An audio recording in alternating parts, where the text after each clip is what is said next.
नमस्ते विद्यार्थी मित्रांनो, मी सुमती सुरेश खलाटे।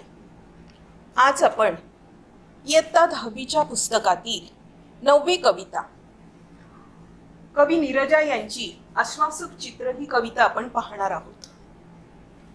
नीरजा या आधुनिक कवयित्री आहेत। आधुनिक जीवन जाणीवेतून निर्माण झालेले एक चिंतनशील काव्य हे आश्वासक चित्र म्हणून आहे।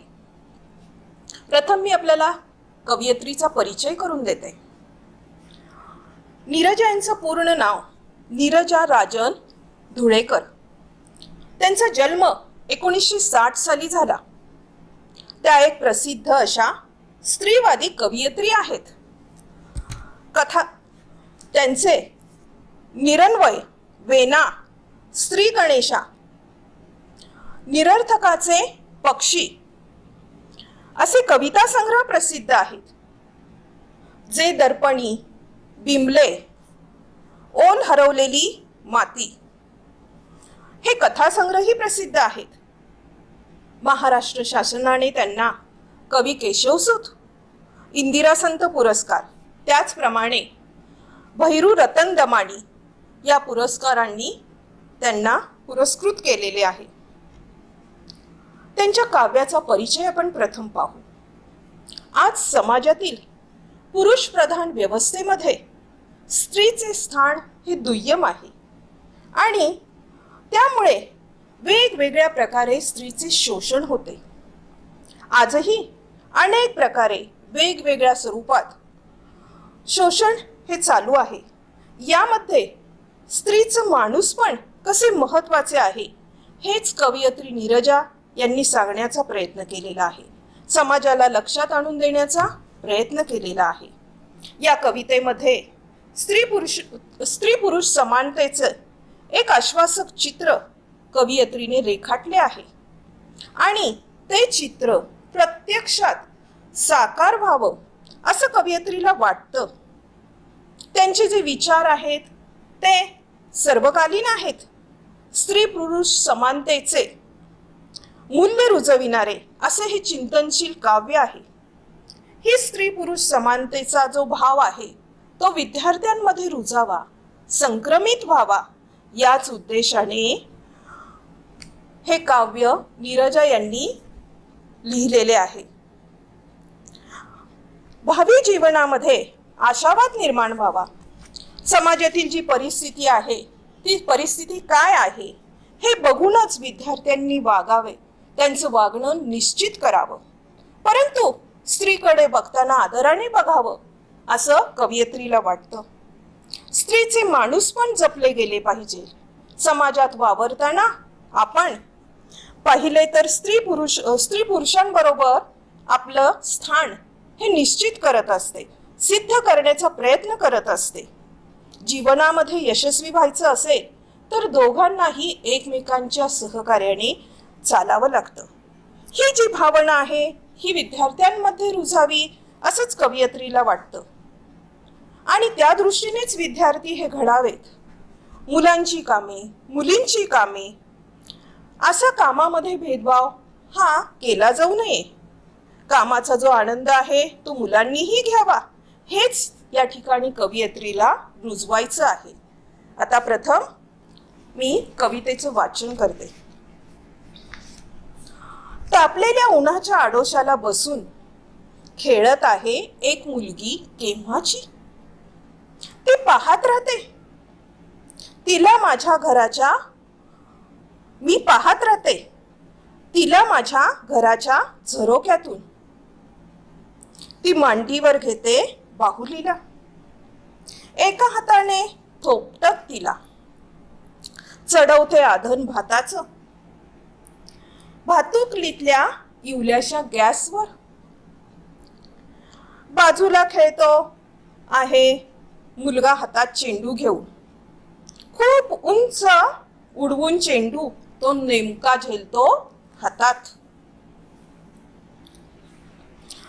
मुलगी पाहत राहते कौतुकानं त्याच्याकडे, अचानक बाजूला ठेवून बाहुलीला ती जवळ जाते त्याच्या, मुलगा दाखवतो तिला आपलं कसब पुन्हा एकदा. मुलगी चेंडू मागते त्याच्याकडे. तेव्हा तो हसून म्हणतो, तू भाजी बनव छानपैकी पाल्याची. ती म्हणते, मी दोन्ही करू शकते एकाच वेळी. तू करशील? मुलगा देतो चेंडू तिच्या हातात. उंच उडवलेला चेंडू आभाळाला शिवून नेमका येऊन पडतो तिच्या ओंजळीत. मुलगा पाहत राहतो आश्चर्यचकित. तशी हसून म्हणते ती, आता तू. मांडी घालून मुलगा बसतो गॅस समोर. दोन्ही हातांनी थोपटत झोपवतो बाहुलीला प्रथम. मग शोधतो पातेलं भाजीसाठी. हळूहळू शिकेल तोही आपलं कसब दाखवतानाचं घर सांभाळणं. तापलेल्या उन्हाच्या आडोशाला बसून माझ्या घराच्या झरोक्यातून दिसत आहे एक आश्वासक चित्र उद्याच्या जगाचं. जिथं खेळले जातील सारेच खेळ एकत्र. भातुकलीतून प्रवेशताना वास्तवात हातात हात असेल दोघांचाही. ज्यावर सहज विसावेल बाहुली आणि चेंडू जोडीनं. चला तर आता आपण विद्यार्थी मित्रांनो कविता पाहूया. आता या कवितेमध्ये मुलगा आणि मुलगी हे समाजाचं स्त्री पुरुषांचं प्रतिनिधित्व करणारे असे प्रतिबिंब कवितेमध्ये दाखवलेलं आहे. बघा, तापलेल्या उन्हाच्या आडोशाला बसून खेळते आहे एक मुलगी केव्हाची. मी पाहत राहते तिला माझ्या घराच्या झरोक्यातून. कवयित्री इथे झरोक्यातून पाहते.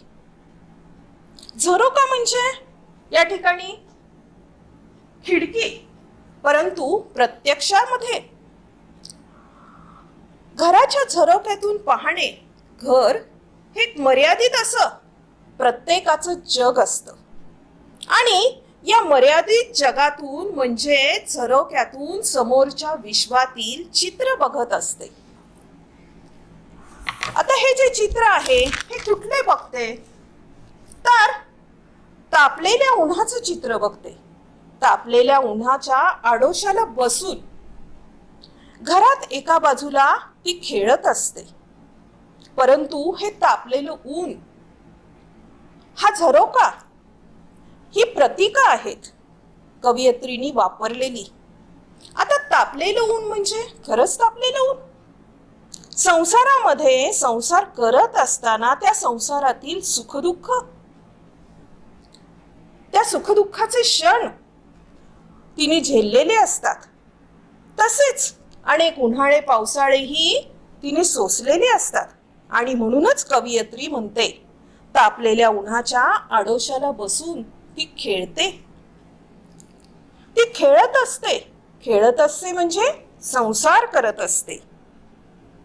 पुढे बघा, ती मांडीवर घेते बाहुलीला. एका हातानं थोपटत तिला. चढवते आधान भाताचं भातुकलीतल्या इवल्याशा गॅसवर. ही मुलगी काय करत असते? खेळत असते. तो कुठला खेळ असतो तर लहान मुलींचा भांडीकुंडी खेळण्याचा, भातुकलीचा खेळ ती खेळत असते. ही लहान मुली छोटी भांडी घेऊन ती खेळत असते. त्याप्रमाणे ज्याप्रमाणे ती मुलगी खेळते आणि भातुकलीचा खेळ खेळताना म्हणजेच ती संसाराचा आनंद घेत असते. मन रमवत असते त्या ठिकाणी. एका बाजूला ती काय करते? बाहुलीला मांडीवर घेऊन झोपवते. झोपवता सहज भाताचं आधण म्हणजे ज्या वेळेस आपण भात करायचा असतो त्यावेळेस प्रथम काय करतो, आपण पाणी गरम करायला ठेवतो आणि ते पाणी गरम झालं की मग त्याच्यामध्ये तांदूळ टाकत असतो, त्याला म्हणतात भाताचं आधण. झोपवता सहज ती काय करते, भाताचं आधण छोट्याशा गॅसवर ठेवते. म्हणजे बघा, स्त्री ही चूल आणि मूल अगदी सहजपणे ती सांभाळते, समर्थपणे असं ती ते सांभाळू शकते. हेच या ठिकाणी कवयित्रीला सांगायचं आहे. बाजूला खेळतो आहे मुलगा, हातात चेंडू घेऊन. खूप उंच उडवून चेंडू नेमका झेलतो तो हातात. कवयित्री सांगते की त्याच वेळेस बाजूला एक मुलगा चेंडू खेळत असतो. म्हणजेच आपल्याकडे पुरुष प्रधान संस्कृती आहे. घराच्या बाहेरची सर्वच कामे पुरुष करतात आणि त्याप्रमाणेच हा मुलगा सुद्धा एका बाजूला चेंडू खेळतो. म्हणजे बाहेरीलच कामं त्या ठिकाणी करतोय असं त्या ठिकाणी कवयित्रीला सांगायचं आहे. बाजूला चेंडू खेळणारा मुलगा हातात चेंडू घेऊन खूप उंच उडवतो आणि पुन्हा तो काय करतो, नेमका हातामध्ये झेलतो. मुलगी पाहत राहते कौतुकाने त्याच्याकडे. अचानक बाजूला ठेवून बाहुलीला ती जवळ जाते त्याच्या. मुलगा दाखवतो तिला. काय दाखवतो मुलगा? आपलं कसब पुन्हा एकदा. कसब या शब्दाचा अर्थ आहे कौशल्य. तो आपलं कौशल्य त्या मुलीला दाखवतो. बघा, मुलगी चेंडू मागते त्याच्याकडे, तेव्हा तो हसून म्हणतो, तू भाजी बनव छानपैकी पाल्याची. ती म्हणते, मी दोन्ही करू शकते एकाच वेळी, तू करशील? मुलगा देतो चेंडू तिच्या हातात. बघा परत, मुलगी पाहत राहते कौतुकानं त्याच्याकडे. ज्यावेळेस मुलगा उंच चेंडू उडवतो त्यावेळेस त्या मुलीला कौतुक वाटतं त्या मुलाचं आणि म्हणून ती मुलगी काय करते, कौतुकाने त्याच्याकडे पाहते. अचानक बाजूला ठेवून भावली आणि तिच्या मनात येतं की आपल्याला सुद्धा हे खेळता येईल आणि म्हणून ती काय करते, अचानक ती तिच्या मांडीवर जी भावली असते ती बाजूला ठेवते आणि मुलाच्या जवळ जाते.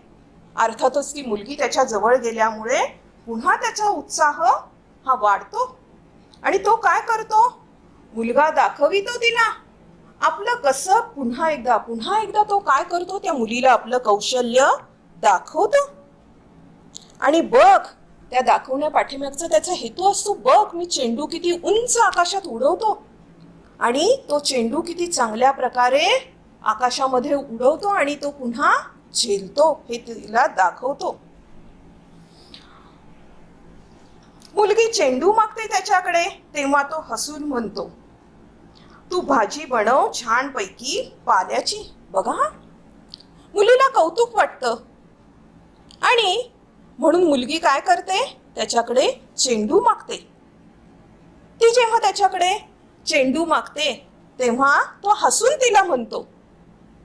बघा, इथे परत पुरुष प्रधान जी संस्कृती असते ती जागृत होते आणि नकळत पुरुष प्रधान संस्कृती जागृत झाल्यामुळं तो त्या मुलीला सांगतो की तुझं क्षेत्र जे आहे ते चूल आणि मूल हेच आहे आणि म्हणून तो तिला सांगतो की तू भाजी चांगली करते तेच तू कर.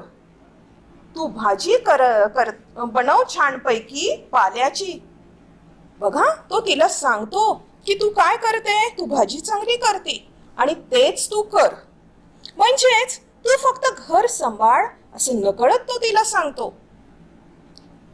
पण मुलगी त्याला म्हणते, मी दोन्ही करू शकते एकाच वेळी, तू करशील? असं मुलगा तिला विचारतो आणि ती तेवढ्याच आत्मविश्वासाने म्हणते, हो करू शकेल. आणि तेवढ्याच आत्मविश्वासाने ती त्याला चेंडू मागते. बघा, ती काय करते, मुलगी काय करते? चेंडू मागते त्याला. या ठिकाणी आपल्याला आजची जी स्त्री आहे ही बाहेरून काम करून आल्यानंतर सुद्धा घरातील जे काम आहे ती तेवढ्याच आनंदाने आपल्याला करताना दिसते. बाहेरून काम करून आल्यानंतर ती दमते, परंतु तरी सुद्धा ती आपलं घरातलं कर्तव्य जे असते ते कर्तव्य विसरत नाही.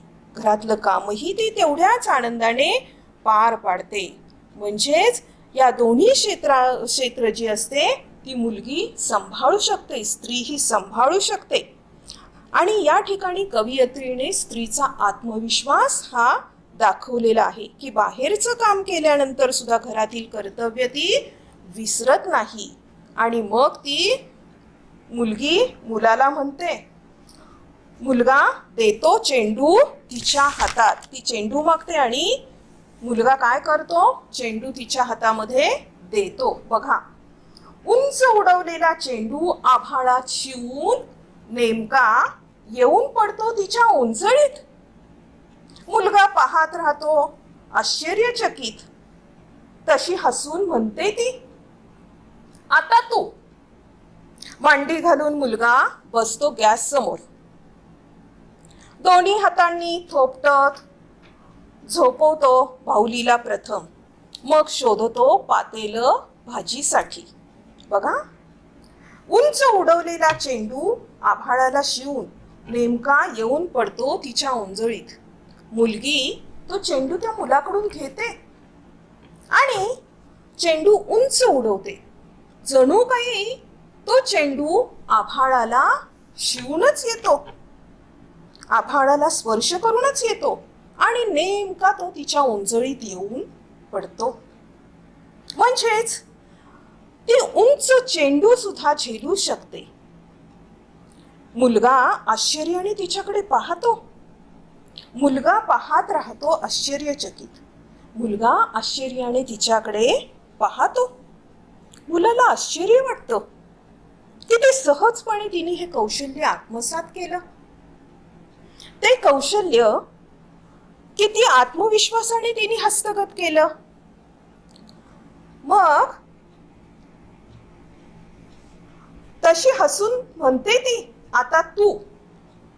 मांडी घालून मुलगा बसतो गॅस समोर. मुलगी त्याला म्हणते की आता तू हे करून दाखव. म्हणून मुलगा काय करतो? मांडी घालून गॅस समोर बसतो. दोन्ही हातांनी तो बाहुलीला थोपटतो. दोन्ही हातांनी थोपटतो, झोपवतो बाहुलीला प्रथम, मग शोधतो पातेलं भाजीसाठी. दोन्ही हातांनी बाहुलीला मुलगा प्रथम झोपवतो, थोपटतो आणि मग शोधतो भाजीसाठी पातेलं. म्हणजेच या ठिकाणी मुलांचं पालन पोषण करण्यासाठी पुरुषही चांगल्या प्रकारे ते करू शकतात. हेच या ठिकाणी कवयित्रीला सांगायचं आहे की मुलांचं पालन पोषण फक्त स्त्रीच करू शकते असं नाही, तर मुलांचे पालन पोषण पुरुष सुद्धा चांगल्या प्रकारे करू शकतात. हे कवयित्रीला या ठिकाणी सांगायचं आहे. हळूहळू शिकेल तोही. पुढे बघा, हळूहळू शिकेल तोही. आपलं कसब दाखवतानाच घर सांभाळणं. तापलेल्या उन्हाच्या आडोशाला बसून कवयित्री या ठिकाणी सांगतेय की मुलगाही हळूहळू आपली नोकरी, आपला व्यवसाय, ही जी कौशल्य आहेत ते सांभाळून घरही सांभाळायला तो हळूहळू शिकेल. तेही कौशल्य तो आत्मसात करेल. म्हणजेच हळूहळू घरातील स्त्रीची कामे करणं मुलगाही शिकेल. पुढे बघा, माझ्या घराच्या झरोक्यातून दिसतं आहे एक आश्वासक चित्र उद्याच्या जगाचं. जिथे खेळले जातील सारेच खेळ एकत्र. भातुकलीतून प्रवेशताना वास्तवात हातात हात असेल दोघांचाही, ज्यावर सहज विसावेल बाहुली आणि चेंडू जोडीनं. बघा, कवयित्री या ठिकाणी सांगतीये की माझ्या घराच्या झरोक्यातून, म्हणजेच पुन्हा घराचा झरोका म्हणजे मर्यादित अशा जगातून, ती विशाल अशा जगाकडे पाहत आहे. काय पाहत आहे? तर सुरुवातीला आपण बघितलं की मुलगा आणि मुलगी या दोघांचेही खेळ कसे असतात? वेगळे असतात. पण आता या विशाल जगाकडे पाहताना एक आश्वासक चित्र दिसत आहे, असं कवयित्री सांगते की हे जे सगळे खेळ आहेत ते सगळे एकत्रच खेळले जाणार आहेत. म्हणजेच काय? तर स्त्री आणि पुरुष या दोघांनाही एकमेकांचं सहकार्यानेच पुढे जावं लागणार आहे. या दोघांनाही एकमेकांचं सहकार्य वास्तवात मिळणार आहे. भातुकलीतून प्रवेशताना वास्तवात हातात हात असेल दोघांचाही. म्हणजेच भातुकलीतून हे वास्तव जगात प्रवेश करणार आहेत, तेव्हा त्या दोघांचे हातात हात असतील.